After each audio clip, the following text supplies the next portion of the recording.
The final method that we're going to learn about solving systems of equations is called the addition method, which other books might call the elimination method. So basically we're going to learn how to solve by this method. We're going to learn how to use multiplication to eliminate a variable. We're going to use the addition elimination method in order to identify inconsistent and dependent equations. And then we're going to determine the most efficient method to use based on what we see in a system. So in the substitution method, for solving a systems of equation, we solve for one of the variables. At times it can be tough to solve for one of the variables. You can introduce a bunch of fractions if everything isn't easily broken down into 1 or -1. So the addition or elimination method lets us solve these types of equations a little easier by finding ways to make one variable equal and opposite, so that when we add the two equations, that variable will go away and leave us with only one variable to solve. So the method's based on the addition property of equality. When equal quantities are added to both sides of an equation, the results are equal. So let's say we have the system x plus y equals 8 and x minus y equals -2. Our goal whenever we're doing the elimination or addition method is to have either x or y be equal and opposite in the two equations. What I mean by equal and opposite, 2 and -2 are equal and opposite. 15 and -15 are equal and opposite. -1/2 and 1/2 are equal and opposite. Basically the same number, one positive sign, one negative sign. If I look at my equations, I already have that in the y direction. This is an understood positive 1y, this is an understood -1y.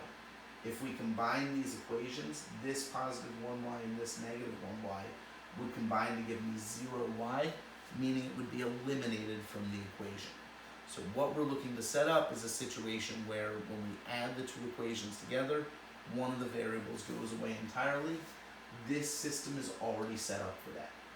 Since the coefficient on the y terms are opposites, we'll add the left sides and right sides of the given equations.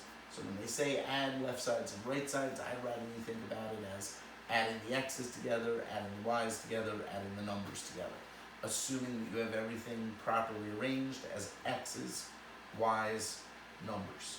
So this is arranged x, y, number, x, y, number.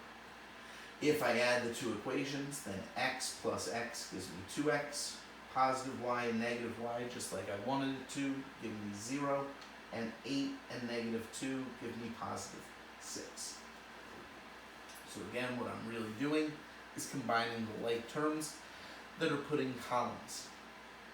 Here's my x column, here's my y column, and here's my numbers column. I end up with the equation 2x equals 6, where there are now no more y's in the equation. That was the goal of this method. I still have to follow through and say, well, if 2x equals 6, then I can divide both sides by 2. That'll tell me that x equals 3. Once I have the x value, I still don't have the entire solution, because the solution needs to be an ordered pair, x comma y. So I need to take that 3 and plug it back into one of the equations. If I plug it in here, 3 plus y equals 8, I can then subtract the 3 from both sides and get the answer y equals 5. Now I have both the x value 3 and the y value 5 that I can put into an ordered pair, 3 comma 5. We can do a check where we try the 3 and 5 in each of the equations. 3 plus 5 does equal 8. 5 minus 3 does equal 2. So that would check out in each of the equations. Here's the steps for the addition method. First, we got to make sure everything's written in the form ax plus by equals c. Don't get too confused by that ABC. Basically, all that means is put the x terms first on the left, put the y terms second on the left, and put any numbers on the right on the other side of the equal sign. Next thing, we haven't seen a problem like, but we will see problems like, you might have to multiply one of the two equations to make a variable equal and opposite. In the example we just saw, we already had the positive y and negative y that started equal and opposite. When we have new equations, we might have things that don't start as equal and opposite, but if we multiply the whole equation by some set number, then it becomes equal and opposite. After we get something equal and opposite, we're going to add the equations to make that equal and opposite thing go away and leave us with the other variable. We can then solve the equation for either x or y, plug it back in to one of the two original equations, and solve for the other variable. That'll allow us to put in, as an ordered pair, an x comma y solution.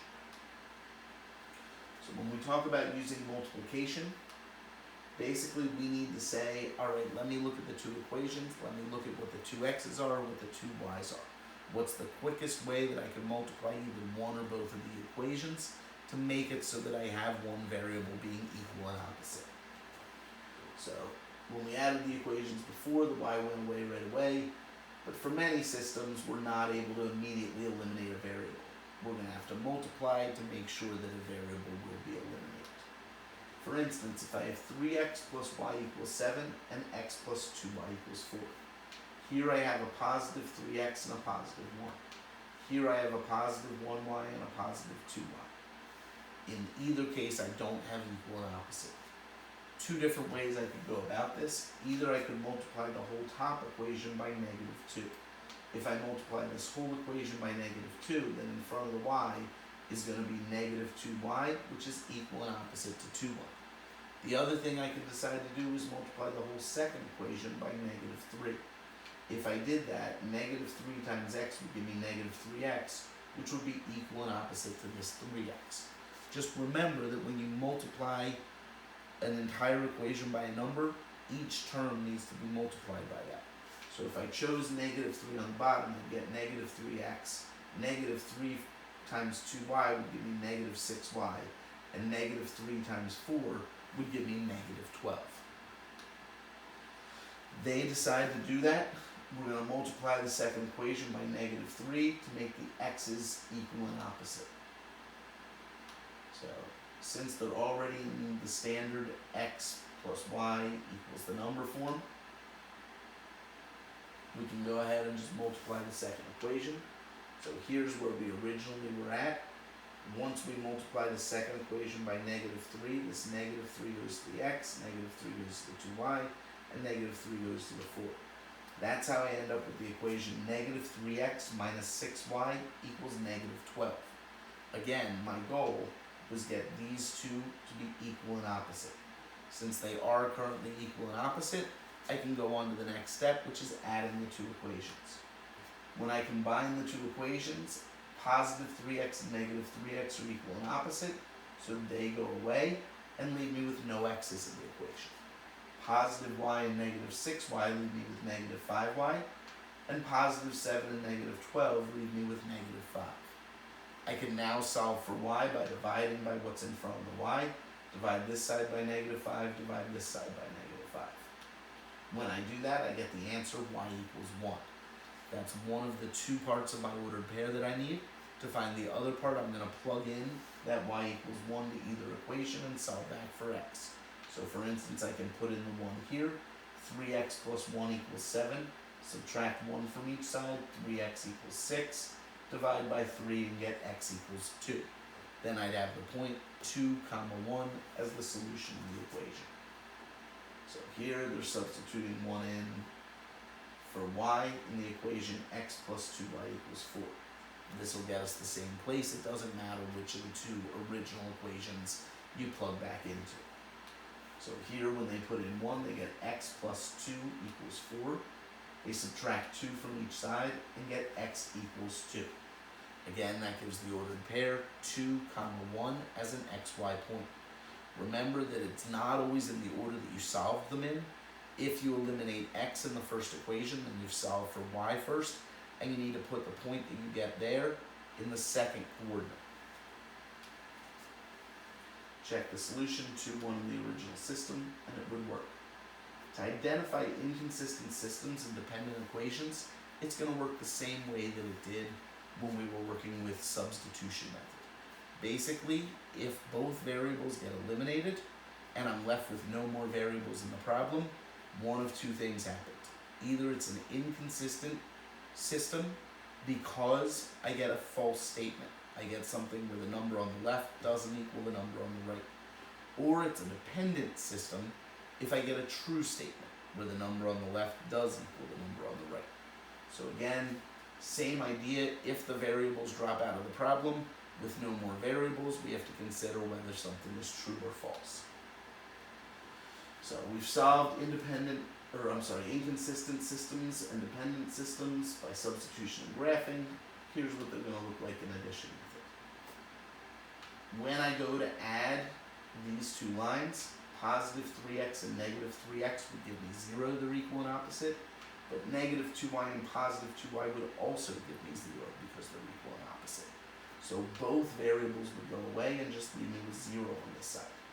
On the right side, 8 minus 12 would leave me with negative 4. 0 does not equal negative 4. That's why it would be an inconsistent system, one with no solution. So you can see, addition method, we add together both sides. On the left, we get exactly 0. If we get exactly 0, it is not equal to negative 4, which means we have a false statement. Since we have a false statement, it tells me that the system is inconsistent.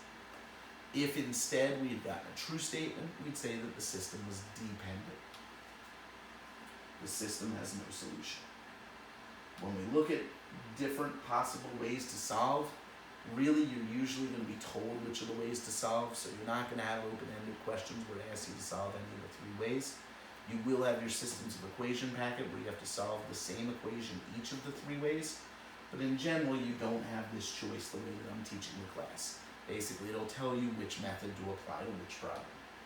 That said, we would look for these certain things. If one equation is already solved for a variable, the substitution method makes sense. If they're both in general form, then the method we just learned, the addition elimination method, makes sense.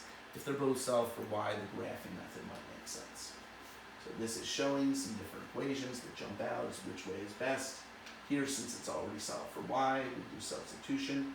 Here, since it's not solved for either, and we have x's and y's in the right spot, we do addition or elimination, same here.